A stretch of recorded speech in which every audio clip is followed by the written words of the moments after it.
This bill would impact people all across North Carolina.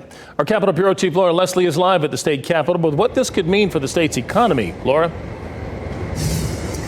You know, Gerald, the spending cuts in this bill will mean billions fewer federal dollars flowing into North Carolina for everything from education to health care and Medicaid to green energy and food assistance, as you just mentioned.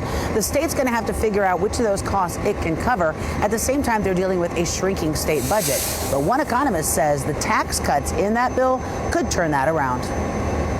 According to many polls, Trump's big, beautiful bill is unpopular with voters, like Bill Barnard of Fuquay-Varina and William Crane of Raleigh. I'm not really in favor of it. Well, if he wants to cut government spending and wreck the armed forces and wreck all the people who run the country, fine. NC State economist Mike Walden says most media coverage of the bill has focused on cuts to services.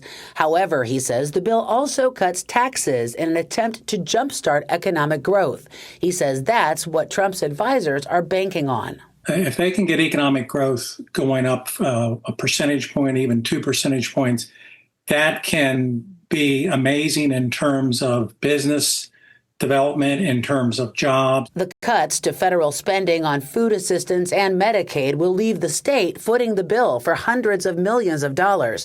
But Walden says a booming economy will mean more tax revenue. So there could be a big boost in our state economy if the expectations that the administration is putting on the results of this plan in the business sector, if they pay off. But Walden says economists are divided on how much growth the bill will create, and tariffs are still the big wild card.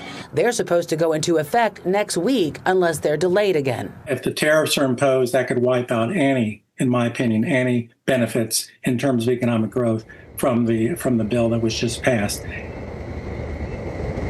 State lawmakers are already at an impasse over how to spend the state's budget for the next 2 years, and the passage of the Trump cuts is likely to make that even more difficult now that they know that they'll have to come up much more money they'll have to come up with. Laura Leslie, WRAL News, live in Raleigh.